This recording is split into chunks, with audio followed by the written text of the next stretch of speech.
Hello दोस्तों, नमस्कार। आपके अपने YouTube channel astro and palmistry में आप सभी का बहुत बहुत स्वागत है। आज हम इस हथेली पर विश्लेषण करेंगे और इनके बारे में जानने का प्रयास करेंगे। इनकी हथेली में क्या शुभ अशुभ योग बने हुए हैं। किंतु उससे पहले यदि आप हमारे वीडियो में नए हैं तो चैनल को लाइक करें, सब्सक्राइब करें, ताकि ऐसी महत्वपूर्ण जानकारी आप सभी तक मिलती रहे।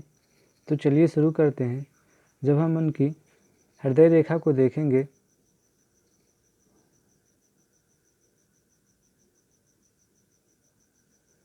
तो शनि पर्वत तक आकर रुक गई है। इससे कोई भी स्पष्ट रूप से शाखा नहीं है, आपको दिखाई पड़ेगी। कोई भी शाखा इसमें नहीं है, बिल्कुल एकांकी रूप में ही है। तो ऐसे लोग जीवन में अकेला ही रहना पसंद करते हैं, बड़े ही जीवन से निरुत्साही होते हैं। ऐसे लोगों में उत्साह की कमी देखी जाती है। अकेले रहना, अकेले ही घूमना ऐसे लोगों को पसंद आता है। ना किसी से ज़्यादा बोलते हैं,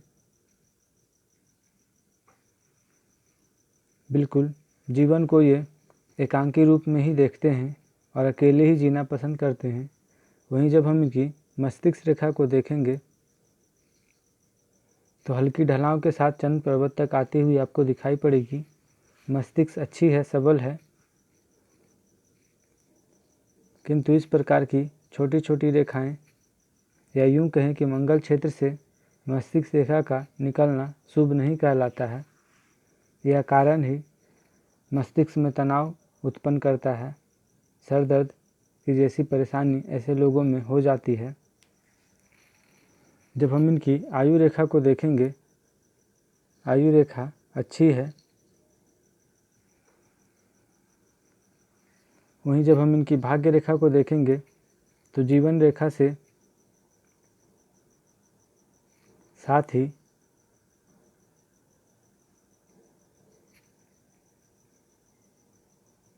इस प्रकार से आगे बढ़ती हुई आपको दिखाई पड़ेगी। ये लगभग 26वें वर्ष से जीवन रेखा में से भिन्न होकर ये आगे बढ़ती हुई आपको दिखाई पड़ेगी।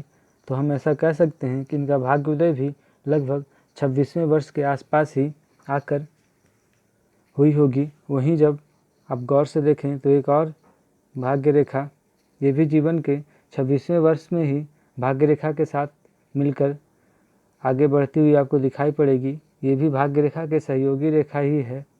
तो कुल मिलाकर ऐसे लोगों का हम ये कह सकते हैं कि इनका भाग्योदय अवश्य 26वें वर्ष में हो गया है। और ये इस प्रकार की भाग्य रेखा का होना बेहद ही शुभ होता है। हालांकि यहाँ पर आकर भाग्य रेखा गुरु पर्वत की ओर जाती हुई दिखाई पड़ेगी तो निश्चित ही ये भी एक शुभ है, सफलता का ही परिचायक है इस प्रकार का भाग्य रेखा का होना। किंतु जब हम इनकी पर्वतों को देखेंगे तो इनकी हथेली में पर्वत की स्थिति उतनी श्रेष्ठ आपको नहीं दिखाई पड़ेगी। गुरु पर्वत का भी अभाव इनकी हथेली में दिखाई पड़ेगा। शनि पर्वत का भी अभाव है। शनि पर्वत बिल्कुल आपको स्पर्श करने पर भी नहीं दिखाई पड़ेगा। अब देखें, बिल्कुल ही सपाट अवस्था में है, ये शुभ स्थिति में नहीं है। सूर्य की स्थिति भी उचित नहीं है। इस प्रकार के धब्बे का होना भी शुभ नहीं कहलाता है। बुध सामान्य स्थिति में है, ना ही इस पर कोई आपको शुभ चिन्ह दिखाई पड़ेंगे। तो कुल मिलाकर इनकी चारों पर्वतों की स्थिति बिल्कुल ही नीच स्थिति में है। मंगल भी पीड़ित अवस्था में आपको दिखाई पड़ेंगे। इस प्रकार की कई छोटी छोटी रेखाएं यहाँ पर जाल।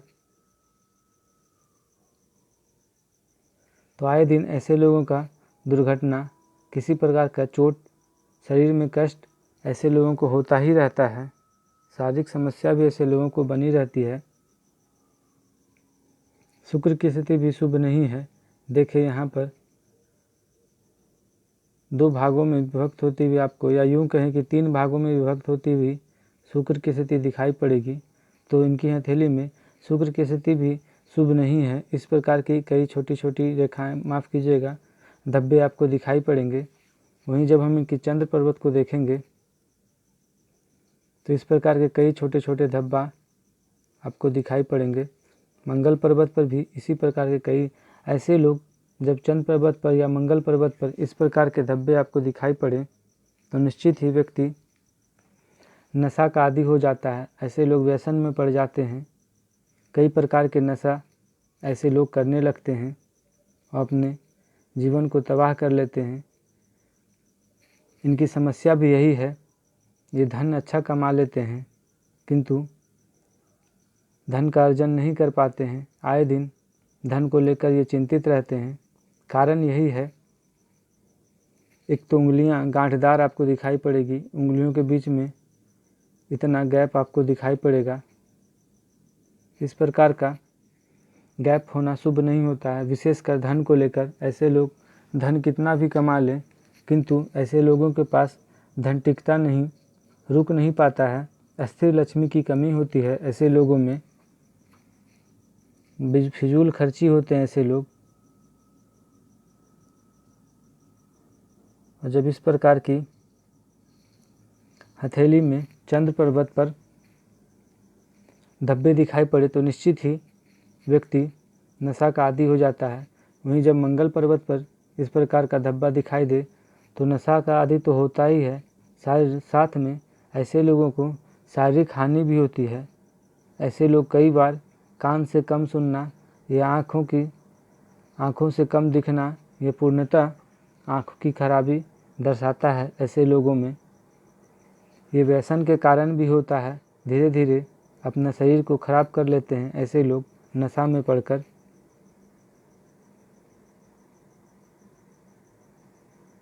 अंगूठा अच्छा है, बहुत ही अल्प मात्रा में, बहुत ही छोटी अवस्था में आपको एक यव का चिन्ह दिखाई पड़ेगा। हालांकि ये विशेष फलदायी नहीं है, इतना छोटा यव होना शुभ नहीं है। कुल मिलाकर शुभ तो है किंतु इसका परिणाम ना के बराबर ही मिल पाता है। और जब पर्वत इतने नीच अवस्था में हो तो हथेली में इस प्रकार की कोई भी शुभ योग उतने शुभ फलदायी नहीं रह जाते हैं। ऐसे लोग जीवन में अपना प्रारब्ध ही भोगने के लिए आते हैं और ऐसे लोगों से कोई विशेष आकांक्षा नहीं रखनी चाहिए, न समाज के लिए न खुद के लिए।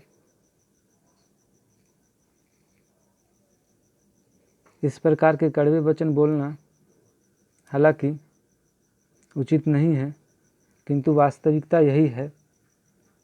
यही कारण है कि इस प्रकार के वचन बोलनी पड़ती है। भाग्य रेखा काफ़ी सुंदर है।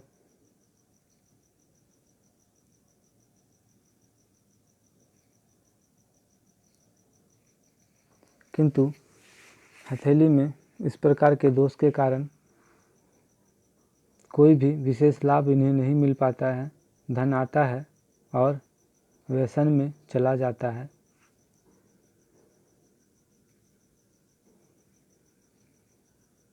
तो कुल मिलाकर यही था इनकी हथेली का विश्लेषण।